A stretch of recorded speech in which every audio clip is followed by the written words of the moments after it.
из Можгинского района мы выехали и находимся уже в соседнем районе, Кизнерском. В Кизнерском районе исчезло более 100 деревень. Вот мы сейчас находимся на месте исчезнувшей деревни, которая называется Гапанюк. И об этой деревне нам расскажет, что помнит или вычитал Вениамин Петрович Андреев, который стоит рядом со мной. Вениамин Петрович, что можете нам сказать об этой деревне? Красивое место такое тут вроде бы, но исчезло. Деревня располагалась, естественно, на берегу реки. Удмурты расселялись обычно у берегов рек. Речка называется Вишур. Естественно, происходит от того, понятно, что росла, естественно, в деревьях, текла в деревьях, да, и холодные, и поэтому наименование шло от того, что река убийца, как Вишур, да, Кеджит Вест по-нашему. Здесь деревня основана в период коллективизации, когда в Советском Союзе началась коллективизация, и люди, часть недовольных в населенном пункте, искали лучшие места, лучшие земли, перебрались сюда, основали эту коммунистическую артель. Она непосредственно так и называлась, и названа в честь имени Гопа. Это Иван. Его кличка, псевдоним такой был, да, местные жители вспоминают.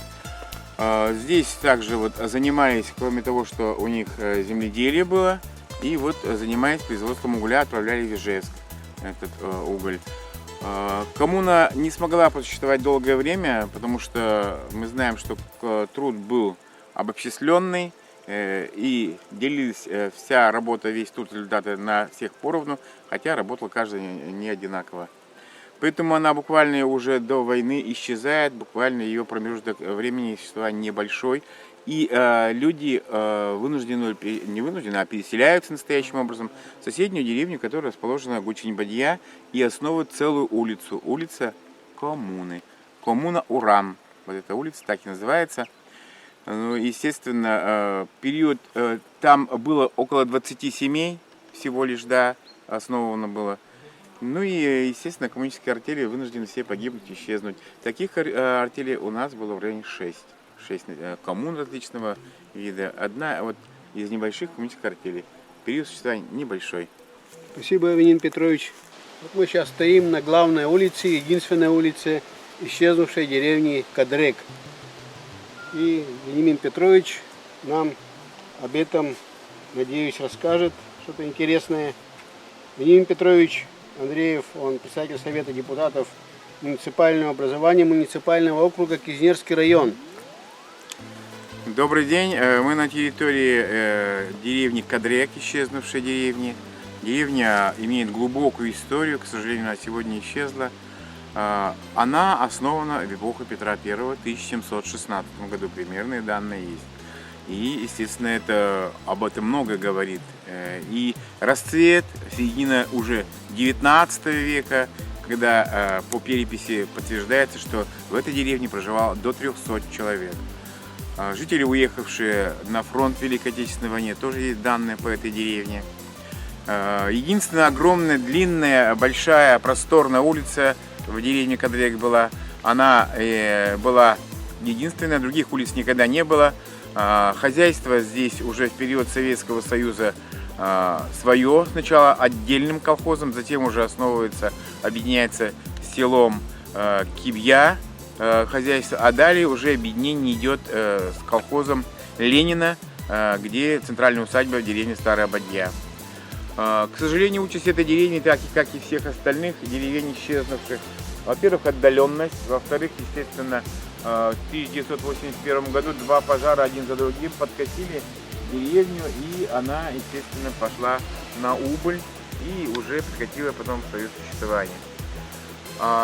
Жители деревни регулярно собираются. Здесь оставлен специальный памятный столб, где говорится о том, что здесь была деревня, находится. Довольно много интересных жителей, и жители написали историю своей деревни. Она у нас хранится в нашем библиотечном фонде и в музее. Поэтому хорошие люди всегда собираются накануне Троицы, Родительской субботы здесь, кто может, кто жив, и обсуждают свою жизнь, свое прошлое. Вот такова краткая история этой деревни, которая называлась красивым названием Кадрек. Вот мы прибыли на новое место. Это деревня, исчезнувшая Гозношур. Об этой деревне нам расскажут наши знакомые уже друзья Вениамин Петрович и Татьяна Павловна. Первая начинает Татьяна Павловна, да? Да, спасибо. Интерес к родной родине у меня никогда не угасал, а в последнее время он больше обостряется желанием узнать что-то новое. И по этому поводу мы обратились с запросом в Центральный государственный архив Кировской области. И вот что нам удалось узнать. Значился починок Гужношур Ермолаевой Сотни Ивановны. В починке проживали новокрещенные удмурты. Количество ревизных душ было 24. Другие названия деревни Гозношур – починок Кибя, Гужношур Кибя, Гузношур Кибя и Гозношур Кибя.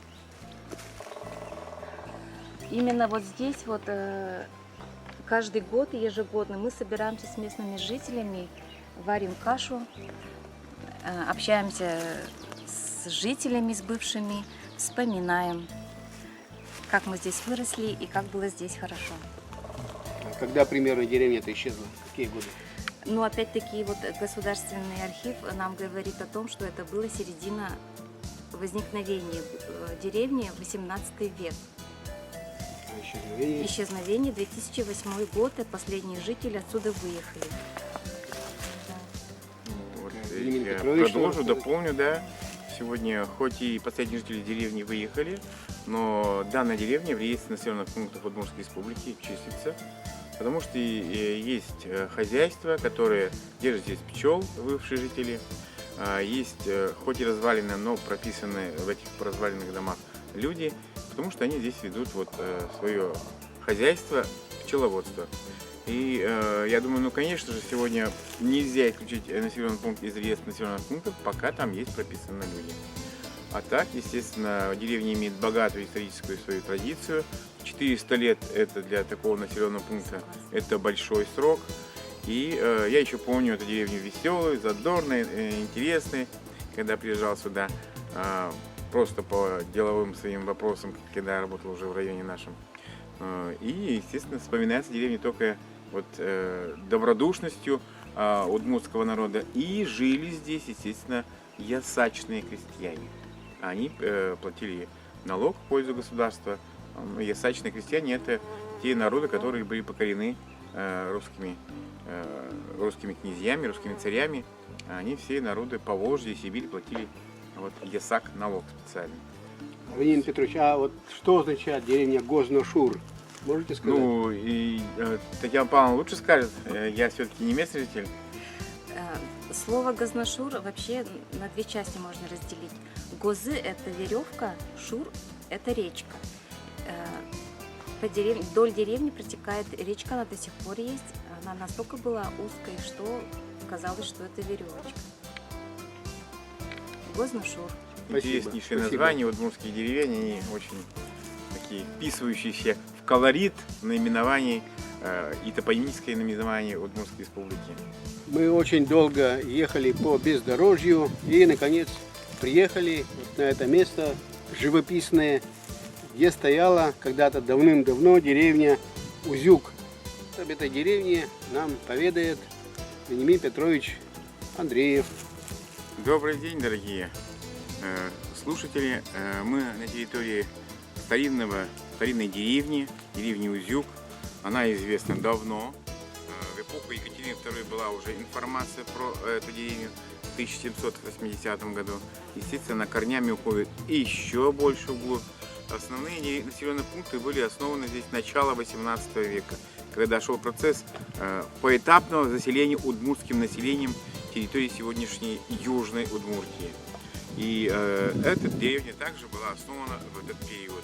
Основное деревенское население жители удмурты, естественно, были здесь ясачные крестьяне, а относились к старокопкинскому сообществу. Тогда было, естественно, разделение по сообществам. Ну, это сегодня мы уже называем территориальные отделы, сельские советы.